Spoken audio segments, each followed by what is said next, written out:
ضاع الهوى، أمسيت جمرا في جوى، في أجفني دمع إذا أنزلته الكون ارتوى، ينتابني حزنا كما حزن الذي يمكث مريضا ابنه واحتار في ثمن الدواء. فتشت نفسي باحثا، والله لم يبقى سوى باقي لي بس روح ونفس. يا فلان ابشرك من رحت وياك اخذت العافية، والنار حرقتني ومشت بجفاك، ظليت انسحق مثل الجقار الطافية.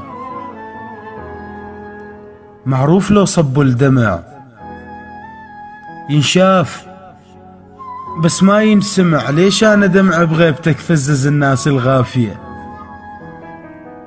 وليش بنصيحك ما ترد؟ مو تدري كاتلني البرد وتلمس حلوق البشر، وين الحجاية الدافية؟ خايب احساسي البي نقص لو روحك المتعافية.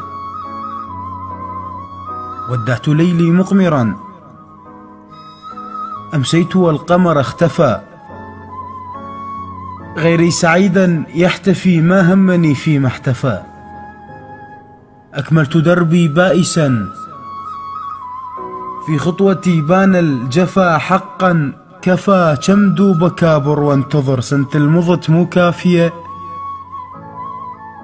مهموم كل ساعة جرح وبريتي تمرجح تتن وافكار ما مصافية. صديت وانا بلا عقل مجدوه ومسودا مثل سمعت وليد خطف طلعت مفرعة وحافية. لك انا خاف لياخذك ما عد نيتي الصافية، لا يحتسي خمرا اذا يوم ينظل ما شايفك، لا يشتعل جمرا اذا عافت الضحكة شفايفك. مو مثلي يكتب لك شعر بلسانه من يحكي الغزل، لا بيوزل لا قافية. وخليني اقول لك على الحصل، يا فلان ابشرك من رحت وياك اخذت العافية.